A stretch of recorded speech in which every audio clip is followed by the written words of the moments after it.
Gloire à Dieu. Amen. Alléluia. Amen. La parole va être prêchée. Amen. Le frère disait, je ne sais pas qu'est-ce qu'il va prêcher Dieu. Mais tout à l'heure encore, je ne savais pas. Et puis là-bas, on va se laisser diriger. Par l'Esprit de Dieu, on est bien là. Je bénis l'Éternel. Le frère a chanté les souffrances de Jésus. Et un jour, il y a eu une pièce, une pièce, vous vous rappelez de ça?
Tout.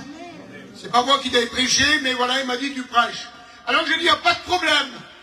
Je suis toujours disponible. Même malade, j'ai été prêcher la parole de Dieu plusieurs fois. Et le Seigneur ensuite guérissait en prêchant et des gens se donnaient à Dieu. Et bien, ce soir, il y a des gens malades qui ont besoin. Quand on est malade, on a besoin du docteur. Eh bien, l'homme, depuis 6000 ans, il est malade dans le péché. Et le seul qui peut guérir ce soir, eh bien, quand on va au docteur, il nous donne une ordonnance. Il vous dit, voilà, monsieur, il faut prendre tel cachet, comme ça, comme ça, comme ça. Eh bien, si on prend l'ordonnance, et si on fait bien ce que le docteur nous a dit, alors on est guéri. Amen. Ben, ce soir, tu peux être guéri de ton péché. Amen. Ton péché peut disparaître comme une nuée. Si tu prends l'ordonnance du Seigneur, car il a dit, venez-vous tous, qui êtes fatigués et chargés, je vous donnerai du repos. J'ai les 18-20, la moisson est passée. L'été est fini et tu n'es pas encore sauvé. Alors Jésus désire, dans ces derniers temps,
désire se faire connaître ce soir.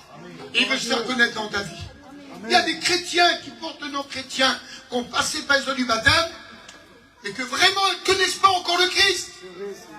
Tu as besoin de faire un demi-tour. Tu as besoin de t'humilier, crier à lui, de l'inviter réellement.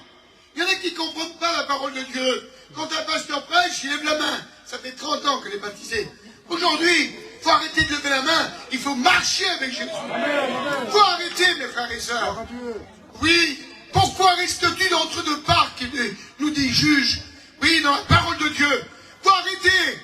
Il faut marcher avec Christ.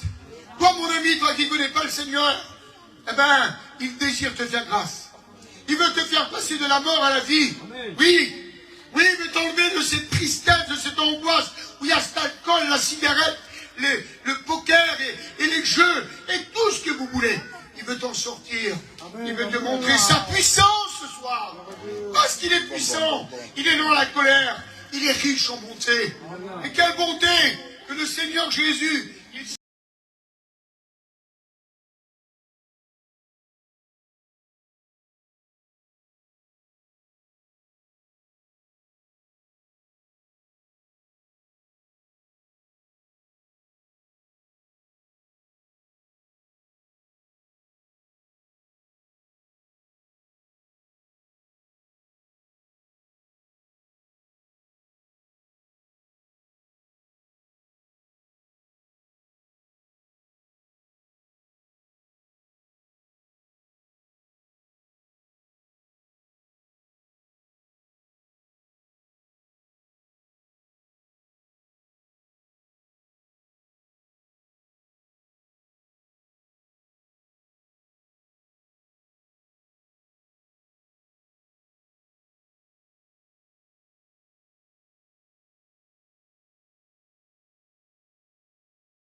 quelle beauté!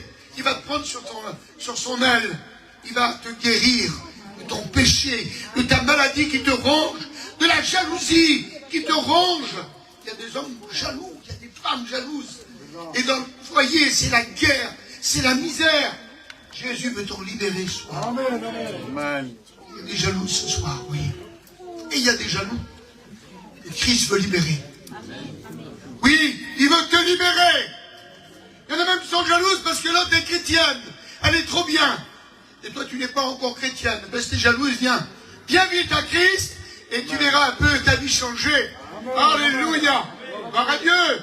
Merci Seigneur. Tu les avertiras de ma part. Oui, parce que l'homme est pécheur privé de la grâce de Dieu. Et le salaire du péché, c'est la mort. Et vous savez qu'est-ce qu'il dit la Bible? En Nombre 32 au verset 23. Sachez que votre péché vous retrouvera. C'est pas possible. On voit des fois des enquêtes.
Et la perdition.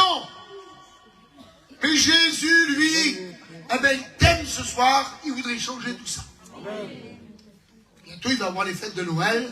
Alors pour certains, ils ont déjà le gros sapin là, ils ont des guirlandes, alors ça égaye un peu la maison. Ça donne un peu de joie. Hein? Et quand les fêtes vont être finies là, eh ben, le sapin va être enlevé. Oh là là, ça va être triste. Vous allez à Marseille au Vieux-Port, vous avez vu un petit peu les sapins qu'il y a? Tous les guirlandes partout. Je suis passé l'autre jour, on a été faire une réunion. Donc, de l'autre côté de Marseille, là. Et donc, on a vu toutes ces lumières. Oh, c'était beau. Ben, le monde, c'est ça. C'est très beau. Mais derrière, il y a la perdition, il y a l'angoisse, il y a la nuit, il y a les ténèbres. Et ensuite, la mort. Oh, devant Dieu. Eh oui. C'est pour ça qu'il y a un texte qui dit dans Jean 1er au verset 12, veux-tu devenir mon enfant? Amen. Amen. Veux-tu devenir mon enfant? Ça veut dire bien, moi je vais te sauver, je vais te pardonner, je vais enlever, je vais tout enlever. Et oui, il a le pouvoir, lui. Ça que sa bouche dit, son bras puissant. Il est venu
l'interrupteur qui était tombé, c'était tout en miettes, mais ils étaient en vie. Si vous le voyez, l'accident, là, il est là. Ce que le Saint-Esprit nous dit, ça arrive. Vous comprenez? Il y a un homme, j'ai parlé du Seigneur. Il me prenait pousser 75 ans. Moi, je pleurais devant lui pendant une semaine. Et il voulait rien savoir. Et puis, je l'ai invité à la réunion. J'ai dit, toi, dans une semaine, tu vas quitter la terre. Ma femme est là. Hein. Et tout ce qu'on rajoute vient du diable.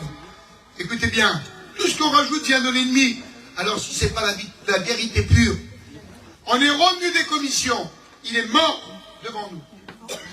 C'était trop tard. Alors ce soir, si tu pars sans le Christ, moi, je ne veux pas te faire peur. Mais la Bible, c'est la Bible. Et la Bible dit qu'il y a 2 endroits de Deutéronome où on doit passer l'éternité. Et alors, c'est un choix ce soir. Il y en a qui vont passer Noël. Tiens, j'ai téléphoné à mon neveu qui est pasteur. Il m'a dit, je pars en Haute-Grenoble là-bas. Je pars à la neige. Ah oui? Ah oui. Alors d'autres, ben, tiens, moi j'ai un gendre. Il part en Amérique.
Cet enfant-là, un jour, il a eu 18 ans.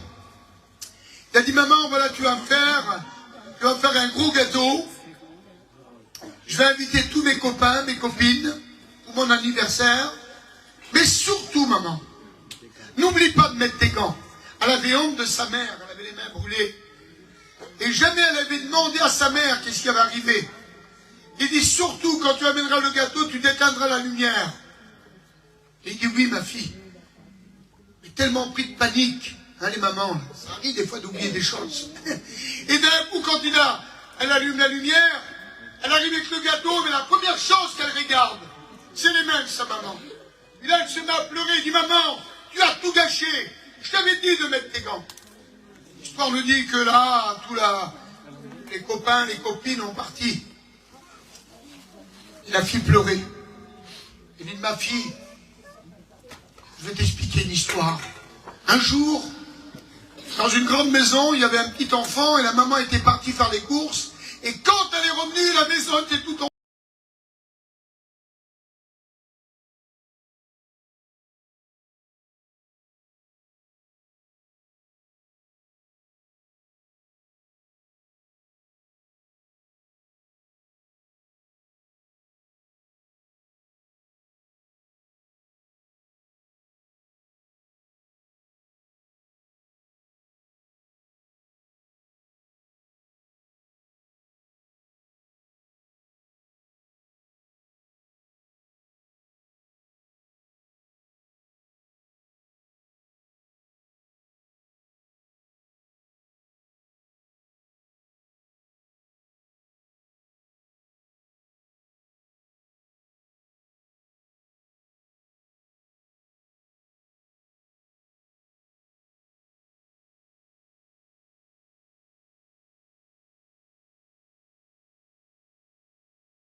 Tous ceux qui sont accordés avec Christ, tous ceux qui auront fait la paix avec lui, tous ceux qui auront dit oui, qui seront humiliés devant Dieu et qui ont marché avec lui, alors nous partirons. Ah là là là là, que c'est beau l'évangile. Amen. Oui. Josué 24:15. Choisissez aujourd'hui qui vous voulez servir. Je vais arrêter là de prêcher. Encore, mais bon, je retourne vite. Et surtout à la montre du Seigneur. C'est proche.